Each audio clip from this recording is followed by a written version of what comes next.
Bismillahirrahmanirrahim. Assalamu alaikum dear students. Welcome to Learning Management System of Superior Group of Colleges. I am Professor Manzoor Shah, Head of English Department in Superior Group of Colleges. Dear students, जैसा कि आपको मालूम है हमारा जो topic शुरू हुआ है वो है वर्ब करेक्शन का। आज हमने इस वर्ब करेक्शन को समझना है, जैसा कि लास्ट टाइम आपसे जिक्र किया गया था कि सबसे पहले हमें सेंटेंस के पार्ट्स का पता होना बहुत जरूरी है कि एक सेंटेंस के कितने मेजर पार्ट्स होते हैं और फिर उसकी मदद से सिग्नल वर्ड्स की मदद से हम अपने वर्ब करेक्शन के क्वेश्चन को आसानी से अंडरस्टैंड कर सकते हैं। एग्जांपल आपके सामने है, जैसा कि आप देख भी रहे हैं, सुन भी रहे हैं, समझ भी रहे हैं। अली डैश टू सी वली लास्ट नाइट। अगर हम इसको पार्ट्स में तकसीम करें तो अली हमारा सब्जेक्ट है, सी वर्ब है, वली ऑब्जेक्ट है और लास्ट नाइट हमारा सिग्नल वर्ड है। तो लास्ट नाइट से पता चला ये सेंटेंस पास्ट का है। The right answer is Charlie C. Ali went to see Wali last night. Number 2 example. If he repeats the mistakes he suffered. अब आप इस जुमले में देखेंगे कि he subject है, repeats verb, the mistake object और उसके बाद फिर he subject और suffer verb, यानी कि एक जुमले में आपको दो verb और दो subject भी दिए जा सकते हैं।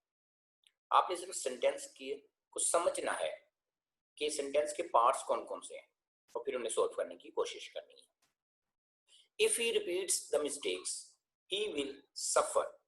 The right answer is beta है, बी है। अब यहाँ पर विल सफर ही क्यों आया? क्योंकि एक कंडीशनल सेंटेंस की एग्जांपल दी गई है। If he repeats the mistakes he will suffer. Example number 3, Ali will give Wali some loan next week. अब अगर आप इस जुमले के हिस्सों पर गौर करें तो अली सब्जेक्ट है, will helping verb, give verb है, वली ऑब्जेक्ट है जो कि हमारा इनडायरेक्ट ऑब्जेक्ट काउंट होगा और सम लोन ऑब्जेक्ट है, डायरेक्ट ऑब्जेक्ट काउंट होगा और नेक्स्ट वीक सिग्नल वर्ड है। यानी कि इससे ऊपर वाले सेंटेंस में हमने देखा दो सब्जेक्ट्स दो वर्ब है और इस सेंटेंस को अगर हम देखें तो इसमें दो ऑब्जेक्ट्स दिए गए हैं।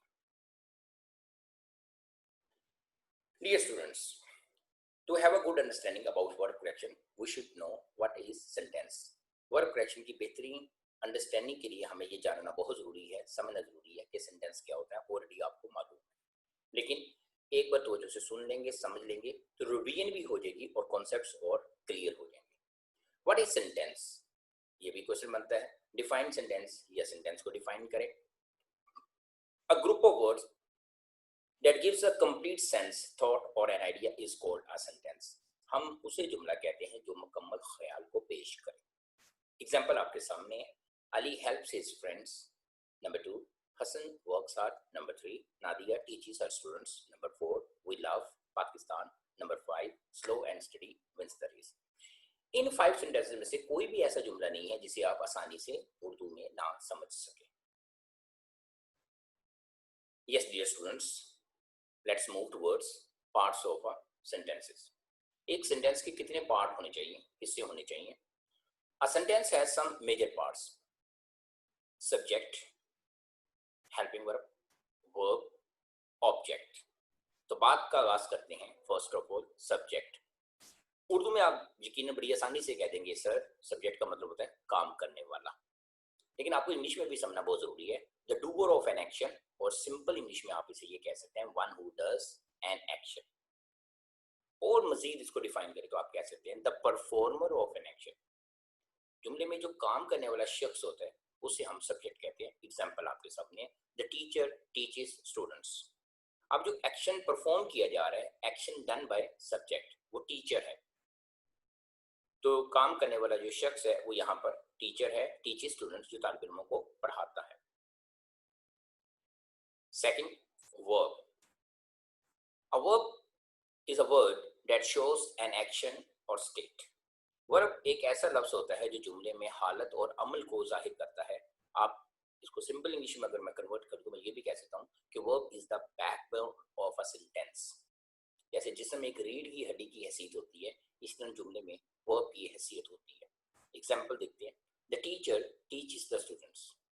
अब इसमें जो verb है वो teach है, पढ़ाना है, वो एक एक्शन वर्ब है। द चाइल्ड स्लीप्स, स्लीप्स वो एक स्टेट को शो करता है, तो ये वर्ब ऑफ हम देखते हैं डियर स्टूडेंट्स हेल्पिंग वर्ब। जैसे कि नाम से ही आपको नजर आ रहा है हेल्पिंग वर्ब, कोई ऐसी चीज जो वर्ब की मदद करे तो उसको हम कहते हैं helping verb. A helping verb helps the main verb, ऐसा लफ्ज जो मेन वर्ब की मदद करे जुमले के अंदर। एग्जाम्पल आपके सामने, आप अंडरस्टैंड करने की कोशिश करें। He will support you in the hour of need. अब इसमें जो फ्यूचर का हेल्पिंग वर्ब यूज किया गया है वो विल है। अगर हम विल नहीं लगाते तो ही support you in the hour of need sentence समझ में ही नहीं आएगा। Number 2 example, we have done our duty very well. अब इसमें जो हैव है वो हमारा हेल्पिंग वर्ब है, जिसके बाद हमें वर्ब की थर्ड फॉर्म लगानी है।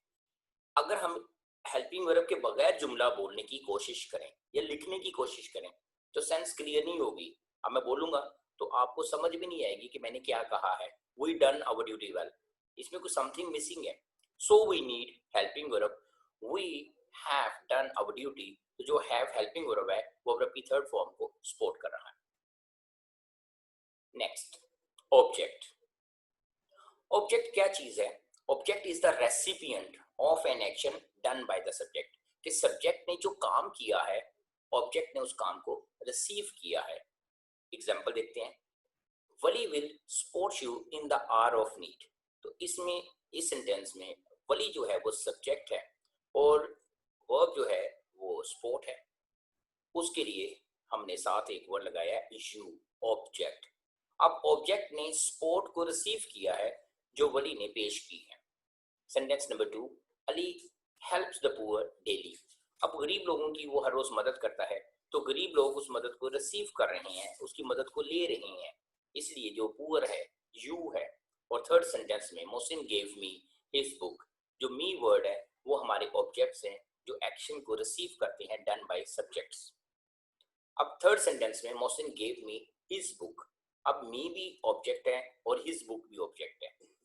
तो जो इनडायरेक्ट ऑब्जेक्ट होता है वो हमेशा डायरेक्ट ऑब्जेक्ट से पहले आता है। तो इस जुमले में 2 ऑब्जेक्ट यूज किए गए हैं आपकी अंडरस्टैंडिंग के लिए। Dear students, today we have completed our lecture of the verb correction regarding parts of sentences in a quite simple way. I hope you have understood it easily. Wish you good luck to all of you. See you next time for the next lecture. Goodbye, take care, stay safe, Allah Hafiz.